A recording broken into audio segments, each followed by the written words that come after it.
Oi pessoal, hoje usarei o vídeo como uma resposta à pergunta de um inscrito, que é o Lincoln Arruda, que está sempre comentando aí no canal e, portanto, eu agradeço aí bastante pela participação, tá, Lincoln?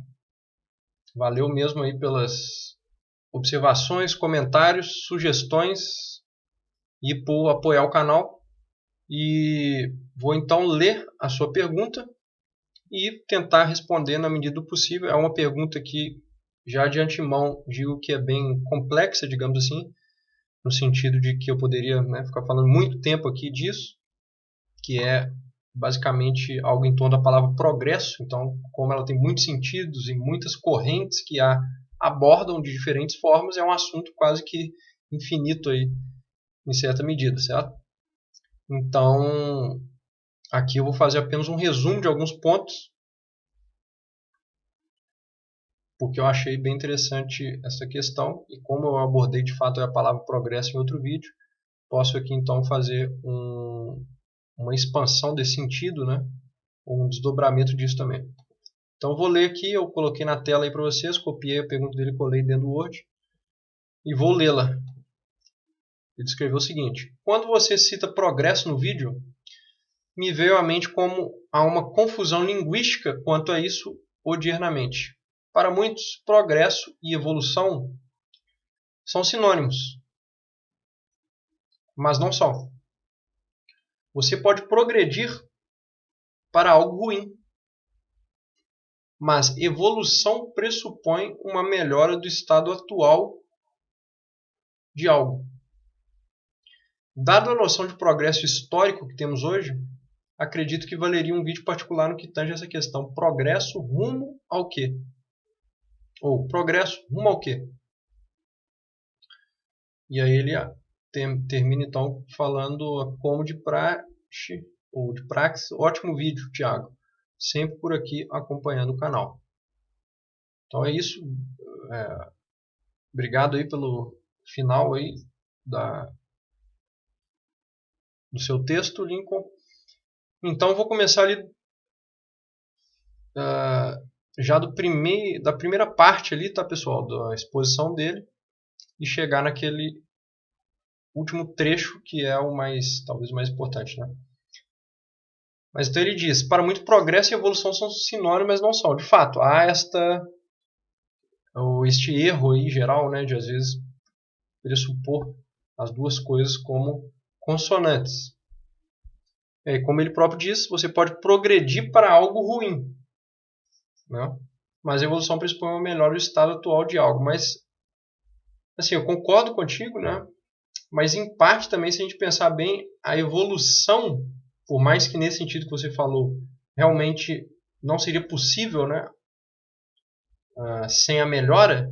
Por outro lado, existe também um sentido de evolução que não guarda em si uma necessária melhora. Por exemplo, o próprio sentido de evolução darwinista. Certo? Se a gente pensar bem em certo aspecto do darwinismo, a gente vai notar que não necessariamente os seres se adaptam segundo o que nós temos, por exemplo, em termos de moral, como algo melhor. Certo? Então, quer dizer, há uma evolução, porque há uma adaptação.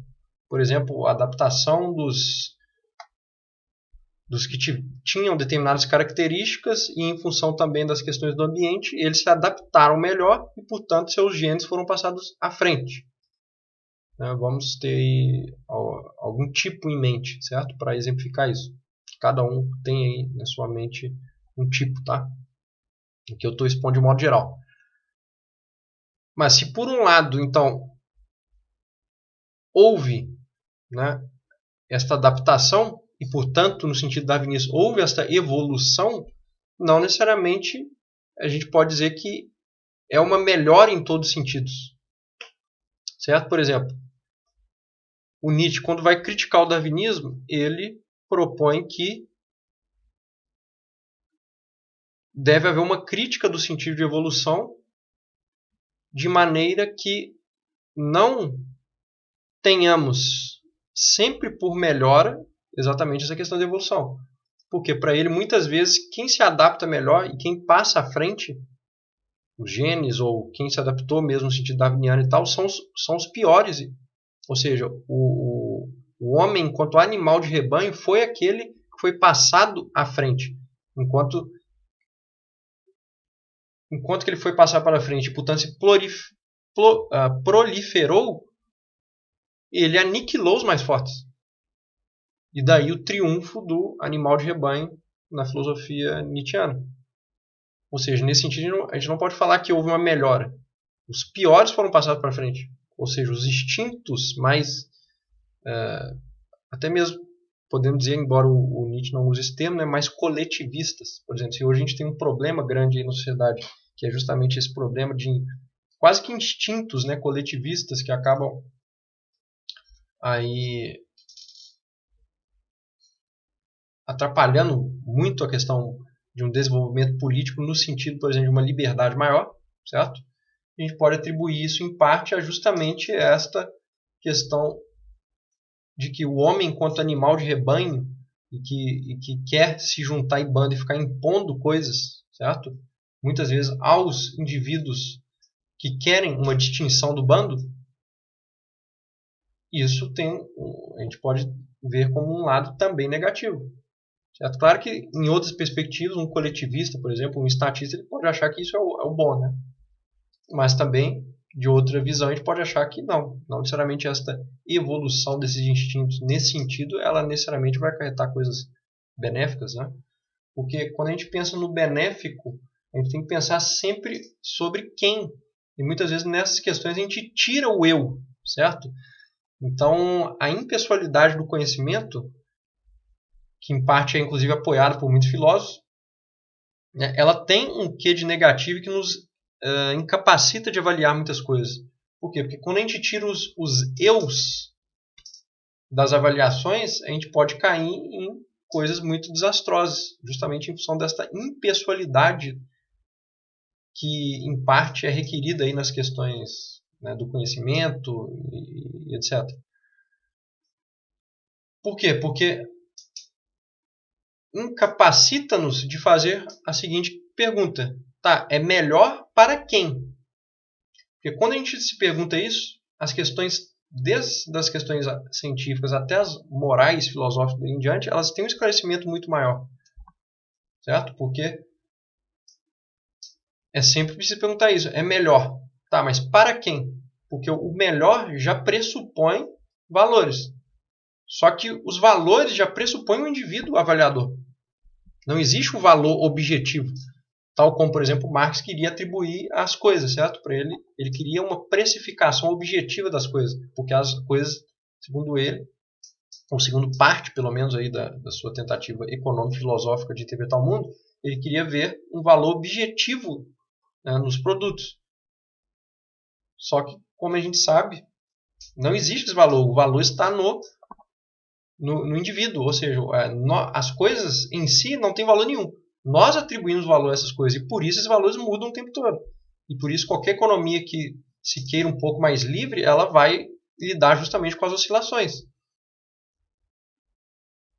Por quê? Porque variando as várias demandas, ofertas e daí em diante, as coisas vão ter um preço diferente. Não tem como a gente tabelar esse preço. Certo? A gente sabe o quanto as economias aí tentam tabelar preços causam distorções do mercado a ponto de gerar escassez, né? Uma escassez que não precisaria existir caso não houvesse o tabelamento de preço. E por que muitas vezes, aliás, qual o cerne desse erro é justamente querer impor um valor objetivo. Só que, claro, aqui estou falando, dando o exemplo do valor na economia, que também tem o seu caráter subjetivo. Mas não é só o valor no seu sentido monetário e econômico, que é assim, mas também qualquer outro tipo de valor, as coisas. O próprio Stirner critica o Marx nisso, mas ele não só critica o Marx, ele critica toda a sua tradição, né, que tenta atribuir, inclusive a tradição religiosa, que tenta atribuir um vazio de sentido ao mundo. certo? A gente vê nas tradições religiosas uma necessidade de ver uma vacuidade no sentido do mundo, ou no sentido das coisas mundanas, por assim dizer, certo? Mas a isso o que Stirner diz? Que as religiões chegaram nisso, certo? Mas com isso elas não perceberam que elas chegaram na desvalorização de todas as coisas, mas não perceberam ao mesmo tempo que estes valores, ou a ausência de valores das coisas, não está nas coisas, mas no indivíduo. Então, quem tem o verdadeiro valor é o indivíduo, não são as coisas do mundo. Então, por isso que não faz sentido, ou não faria sentido você dizer que também o mundo não tem valor e que as coisas vão tudo ser passageiros, não tem valor nenhum, etc. Por quê? Porque, de fato, elas não têm valor nenhum. Porque quem tem o valor, quem está atribuindo o valor é o eu, é o indivíduo. É o ego, por assim dizer. E isso você pode fazer a ponte até com o que eu tenho aí exposto aos pouquinhos enquanto filosofia egóica. Tá? Então, justamente, em parte, eu trago este lado aí da visão também, de que não é possível se avaliar o mundo sem pressupor o indivíduo, que está para além, inclusive, dos valores, das palavras, etc. Né? O indivíduo de carne e osso mesmo, né? Que não pode ser resumido nem a valores nem a palavras.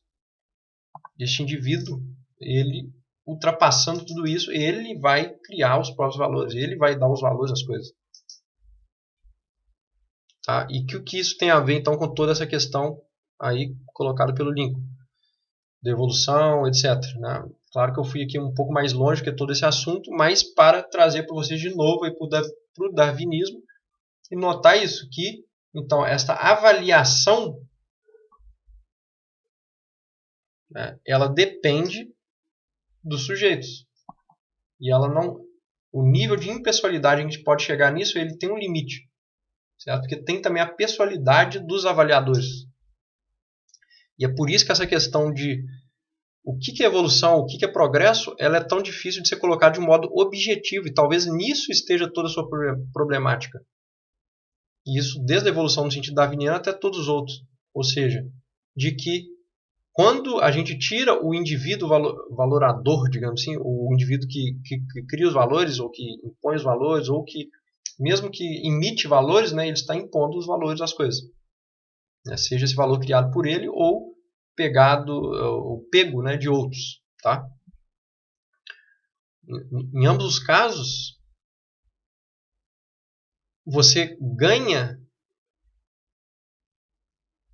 sentido neste tema de avaliar se uma coisa está progredindo ou evoluindo, né, ao invés de perder, como no caso em que a gente aborda em um sentido impessoal, ou seja, que a gente quer ver um progresso para todos, ou seja, deve existir a ideia de que deve existir um progresso que possa ser avaliado de um ponto de vista completamente objetivo e fora dos sujeitos,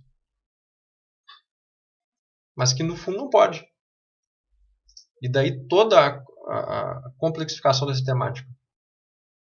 Então, se a gente, como indivíduo, coloca certas finalidades e começa a interpretar as coisas segundo, né, as finalidades dos indivíduos, digamos assim, ou as finalidades que eles criam e querem impor as coisas daí em diante, aí sim a gente consegue avaliar se para tal indivíduo, com certos valores, com certo hábito, certo passado, certos ideais, certas até mesmo ilusões, existe progresso. Então, talvez para alguns indivíduos exista, segundo ele próprio, o progresso, mas para outro não. Talvez para ele exista evolução, para outro não, e daí em diante. Né? E voltando à questão do darwinismo, então, para o homem, aí no sentido nietzschiano, né, da crítica ao darwinismo, para este homem animal de rebanho, talvez exista evolução, porque o seu tipo está sendo passado para frente, ou seja, ele está se adaptando. Mas para todos os tipos fortes que foram extintos a partir justamente da proliferação dos tipos mais fracos, obviamente não houve evolução, porque ele não foi passado adiante. Então, mesmo quando a gente coloca por esse espectro aí, a gente está também comparando as subjetividades, né? E vendo que para um talvez houve evolução, para outro não, e daí em diante. Se a gente pensar também que ainda nesse sentido, em certa medida, darwinista, a gente nota que uma evolução muito grande da medicina, ela também pode passar para frente os tipos mais fracos fisiologicamente, se a gente pensar bem. Certo? Então, não necessariamente há, inclusive, né, a partir aí de algumas épocas, já alguns séculos, a gente não pode nem sequer dizer que há uma adaptação no sentido darwinista dentro dos humanos, certo? Talvez continue a existir nos animais. É claro que há outras questões darwinistas que podem ser trazidas à tona, a questão genética e daí em diante que o próprio Dawkins aborda, né? Ele próprio se diz um darwinista. Mas assim, se a gente pensar o darwinismo cru, certo? No estado quase que de natureza, já não existe dentro ou a seleção natural, né? Não o darwinismo, mas a seleção natural mais crua, ela não existe dentro da humanidade. E, portanto, este progresso de tipo fisiológico, né, em consonância com o próprio ambiente, né, ou seja, os indivíduos mais fortes, digamos assim, vão sendo passados adiante dentro da cadeia genética, ou através das cadeias genéticas em diante, nem sempre vai ser verdade. Por quê? Porque a medicina, na medida em que ela evolui, digamos assim, ou pelo menos que ela se desenvolve, e que ela vai, digamos que trazendo, entre aspas, remédios e tratamentos para todos os tipos de pessoa, de modo que tanto os de tipo fisiológico mais fortes em determinados, ou para a maioria dos ambientes, quanto os mais fracos, que nem sequer existiriam sem o avanço da medicina, quando todos eles vão passando para frente seus genes conjuntamente, né, onde estaria aí a seleção natural? Certo? É claro que essa seleção ela pode ocorrer num caso, por exemplo, de pandemia, onde né, vários tipos vão perecer de um modo que outros não vão. Certo? Mas mesmo nesses casos também a medicina e a química, né, no sentido farmacêutico, eles dão conta de muitas outras coisas, impedindo também, em certa medida, esta seleção no sentido mais cru. Né? E aqui eu nem estou me pondo enquanto um defensor disso ou daquilo, e daí em diante, eu quero apenas dizer sobre os fatos. Né? Então é isso. Então, essa discussão sobre evolução ela precisa ser colocada em todos estes espectros. Certo? Aqui estou abordando apenas alguns, tá? Como eu disse no início, porque, claro, a gente poderia avançar muito mais nisso aqui. Então, continuando ali na pergunta dele. Dada a noção de progresso histórico que temos hoje, acredito que valeria um vídeo particular no que tange essa questão. Progresso rumo ao quê? Então, realmente, tem a questão do progresso histórico que vem, em parte, ali dos hegelianos, né? Para quem estudou Hegel, e depois o círculo posterior ali a Hegel, que vai trazer as questões, é justamente o círculo marxista. O Feuerbach também aborda isso. O próprio Stirner critica a ideia de progresso. Né? O Stirner é desta época ali, dos pós-hegelianos.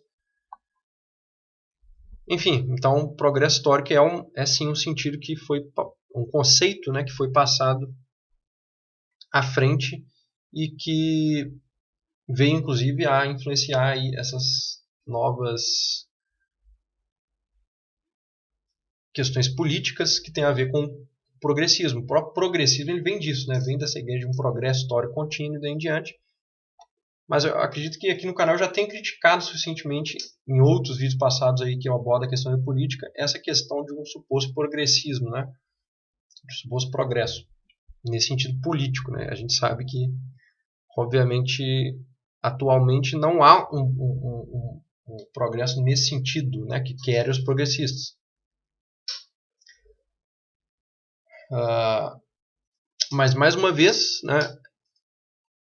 A gente tem que colocar os eus aí para a gente poder avaliar isso, certo? Então, assim, talvez para os progressistas ou para os estatistas, se o Estado está ficando maior, há um progresso, certo? Então, quando a gente coloca ali as personalidades ou caracteres políticos e julga a partir delas, a gente pode falar, não, segundo esse grupo aqui está havendo um progresso. Certo? Por exemplo, para as feministas, como a gente já abordou aí no canal, mais leis, né, que tragam privilégios femininos vão ser algo que vai gerar progresso para elas. Certo? Só que, obviamente, tudo isso pode ser questionado não a partir do ideal, mas dos fatos. Então, por exemplo, no caso das feministas, né, elas veem um progresso no sentido, por exemplo, das leis para a mulher. Por outro lado, a gente tem as estatísticas de que nós temos a época, ou estamos numa época, onde o índice, por exemplo, de depressão das mulheres nunca foi tão alto. Então, tem duas coisas. Como que pode haver um progresso, né, para as mulheres se as próprias mulheres estão ficando mais deprimidas com o passar do tempo? Então, há um progresso no sentido jurídico, mas não há um progresso no sentido psicológico. E aí, como dizer se é progresso ou se não é? Então, quando a gente começa a detalhar as coisas também, a ideia de progresso ela cai por terra. Porque é sempre o progresso segundo o quê? Segundo qual ponto? Segundo qual finalidade? É sempre isso que a gente tem que ter em mente na hora de pensar em progresso ou mesmo evolução. E o que podemos pensar também, por outro lado, é que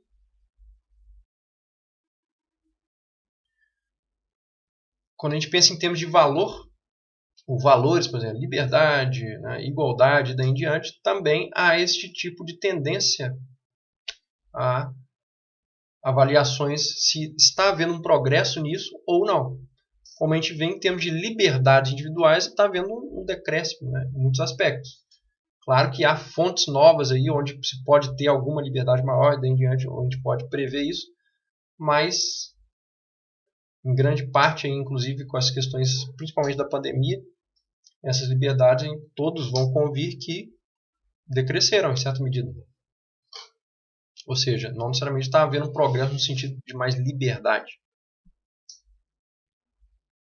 Certo? Então,